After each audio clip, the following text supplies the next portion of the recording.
तो वो उस कारण को पकड़ेगा। तो स्वाभाविक है जो कारण है वो आगे चलकर अपने महाकारण में लीन हो जाता है।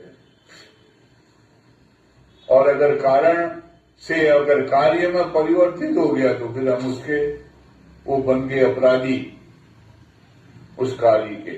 वो कार्य हमको उसका फल देगा।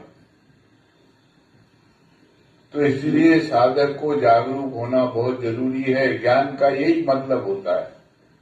इसलिए संसार में जितना भी दुख है, जितना भी शोक है, जितना भी यहाँ पर पश्चाताप है, अभाव है, वो सब हमारी मानसिकता की वजह से है। और इस मानसिकता में साधक जागरूक हो जाए तो अपने बस में कर लेता है, फिर इनसे छुटकारा मिल जाता है। उसमें जागरूक होना, सत्संग आदि सुन करके चिंतन में लगना, साधन करना, अपनी आत्मशक्ति को जागरूक करके बलवान बनाना, ये जरूरी है।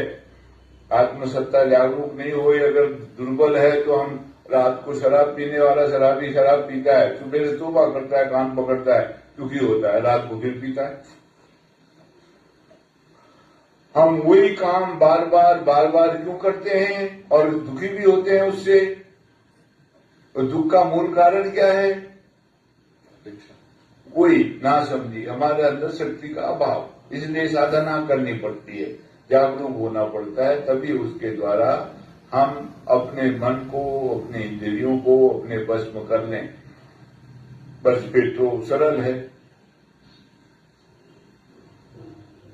और अगर वो बस में नहीं हुई तो जितनी मर्जी बातें करें, जो मर्जी पढ़ें, जो मर्जी करें, कुछ फायदा नहीं उससे। कभी कभी क्या होता है, मूर्खता अपनी चरम सीमा पर आती है, हमको कुछ भी मालूम नहीं होता है, लेकिन हम बाहर दिखाते हैं बड़ा भारी अपने आप को कि हम बड़े भारी पहुंचे हुए हैं, हम ज्ञानी हैं, हम सब कुछ जानते हैं। मालूम कुछ नहीं है। ज्ञान की एक परिभाषा है, ज्ञान भान जहां एको नाही, देखिए ब्रह्म समान सब माही।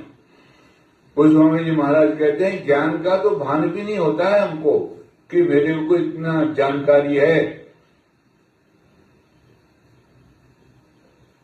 वहां ज्ञान का भान जहां है तो वहां ज्ञान का अहंकार पैदा होता है।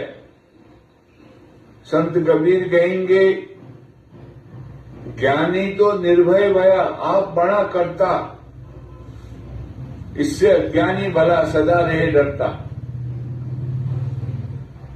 वो अज्ञानी डरता रहेगा, हाथ जोड़ेगा हरे कुमार।